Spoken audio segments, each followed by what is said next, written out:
Problem ये कि वो इंटरमीडियरी है, प्रॉब्लम ये है कि उसका recipient of services outside India है, प्रॉब्लम ये है कि उसका place of service in India, problem ये है कि एक्सपोर्ट लगते हुए भी वो एक्सपोर्ट नहीं है, और प्रॉब्लम ये है कि हाईकोर्ट भी इस प्रॉब्लम को सॉल्व नहीं कर पाए।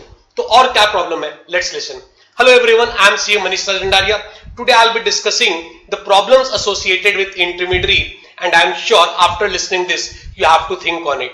Okay, so let's see intermediary services in the lights of provisions of IGST Act and the recent Gujarat High Court ruling on 24th of July 2020.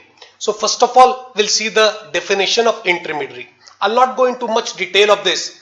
Intermediary simply means a broker or an agent, or you can say a middleman who is facilitating the transaction by arranging a meet or buyer or seller को supplier of goods or services and the recipient of goods and services को मिलाता है. That person is intermediary, and obviously he is doing this for some commission. Fine. So it's a very simple definition. Now, whether the transaction of intermediary services, or we can say any transaction GST, whether it is intrastate, interstate, or whether it should be import, export or not, it all depends on place of supply. So we have to critically examine place of supply in this case also. So what I have done, I have made some hypothetical situation, different situations in which we'll examine the provisions of intermediary. In each scenario, what will be the place of supply in case of intermediary? Let's start with situation 1. You all can see on the screen the situation where we can see that location of supplier of goods, who is Tarak. Everyone know this character, Tarak, is in India. Location of recipient of goods, who is Jetha, he is also in India, and the intermediary is known as Sundar Mama. Sundar Mama is also in India. Fine. Now, the Sundar Mama intermediary, whether he gives services to Tarak or Jetha doesn't matter, as both are in India. Okay, so intermediary is also in India. Recipient of service, whether he is Tarak or Jetha, he is also in India. So both are in India. Here section 12 of IGST Act will apply to determine the place of supply.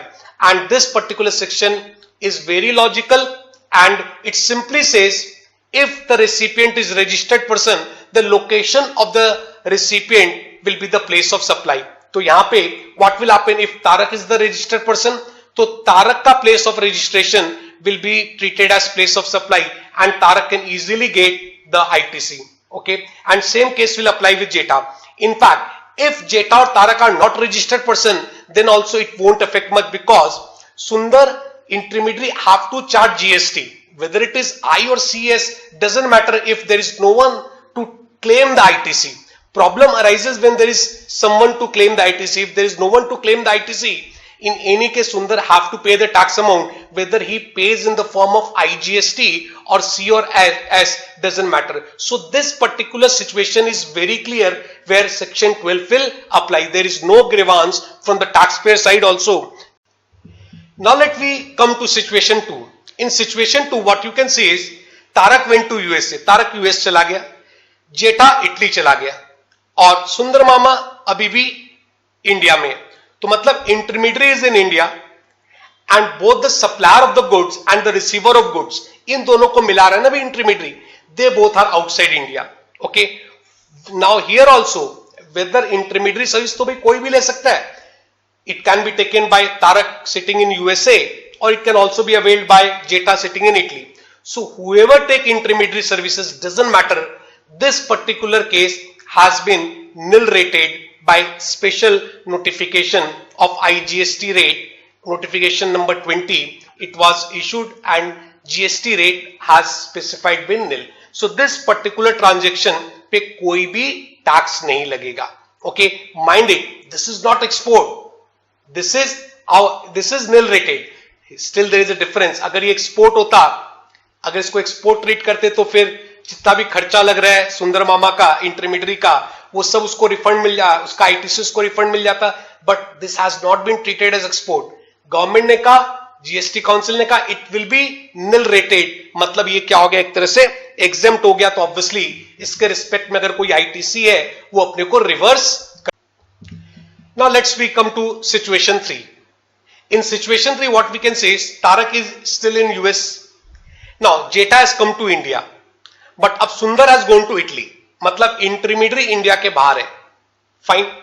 Now a question rise भाई, वो जो intermediary Sundar है, he can give services to Tarak also who is in USA and also to Jetha who is in India. Let us examine one by one.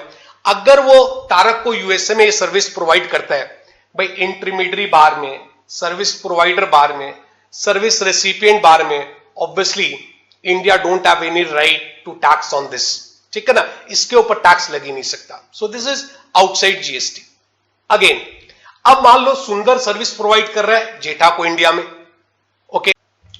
Now let's come to situation 3। In situation 3 what you can see is, Tarak अभी भी US में है, Jetha has come to India and Sundar has went, intermediary has went to Italy. Now intermediary Italy में, now intermediary services can be given either to Tarak who is in USA और to Jetha who is in India.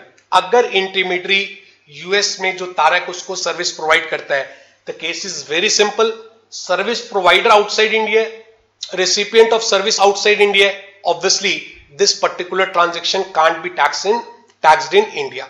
तो ये outside GST हो गया। Now what happens when Sundar the intermediary give services to Jetha, तब क्या होगा?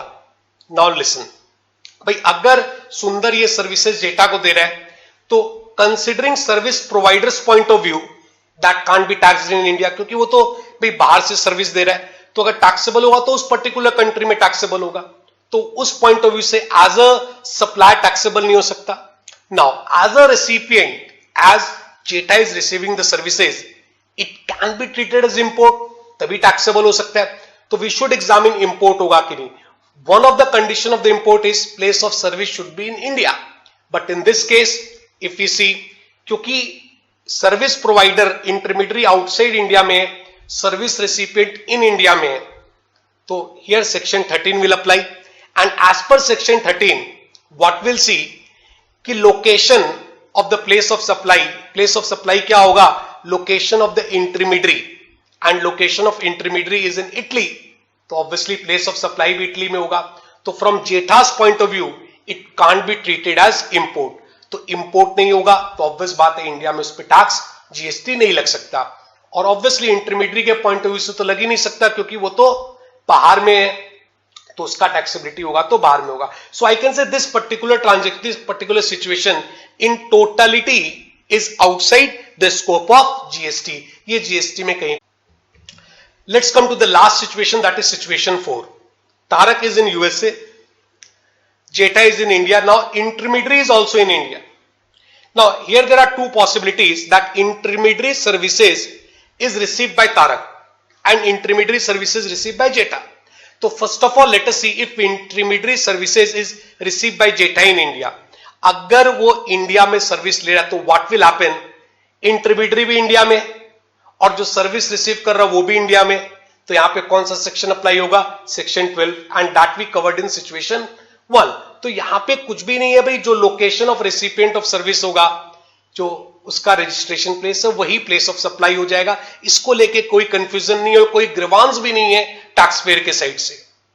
But Tarak USA में अगर ये इंटरमीडियरी सुंदर तारक को अगर सर्विस प्रोवाइड करता है, तो service provider intermediary is in India, service recipient Tarak is in USA, so in this particular case section 13 will apply, and section 13 says, section 13 subsection 8 clause B intermediary को कवर करता है, और वो बोलता है in case of intermediary place of supply will be the location of intermediary, और यहां पे इंटरमीडियरी का लोकेशन क्या है? इंडिया, तो प्लेस ऑफ सप्लाई क्या हो जाएगा? इंडिया हो जाएगा। तो प्लेस ऑफ सप्लायर भी यहां पे है, प्लेस ऑफ सप्लाई भी इंडिया है, तो definitely it won't be treated as export, क्योंकि एक्सपोर्ट होने के लिए place of supply of service should be outside India. तो ये पर्टिकुलर ट्रांजेक्शन देख के पूरा एक्सपोर्ट लग रहा है। कैसे भाई? सुंदर इंडिया में बैठ के तारक को यूएस में सर्विस प्रोवाइड कर रहा है, सुंदर को जो पैसे मिलेंगे, जो अमाउंट मिलेगा वो भी डॉलर्स में मिलेगा, तो सब कुछ देख के एक्सपोर्ट लग रहा है, फिर भी एक्सपोर्ट नहीं है। प्रॉब्लम ये है, ठीक है, तो ये एक्सपोर्ट नहीं है। क्यों? क्योंकि as per the specific provision section 13 intermediary के केस में place of supply will be the location of intermediary.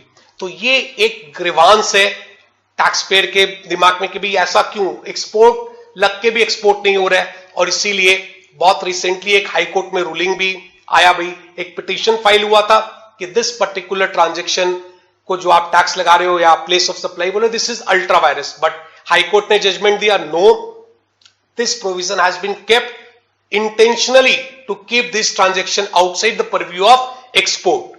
ठीक है, तो it is very much valid. And also high court said कि this was also during service tax regime, so this is the standard provision being carried on.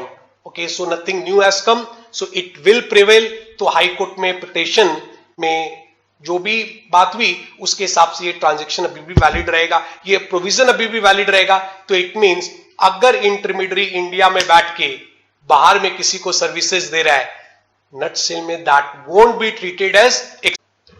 तो अभी भी किसी ने अगर इस तरह के ट्रांजेक्शन को एक्सपोर्ट दिखा रहा है, so they should change their nature and should pay the tax, क्योंकि गवर्नमेंट के रडार में अब ये ट्रांजेक्शन आ गया है and they will be inquiring on this type of transaction. So we should not take risk and we should pay the tax as per the current scenario. Okay.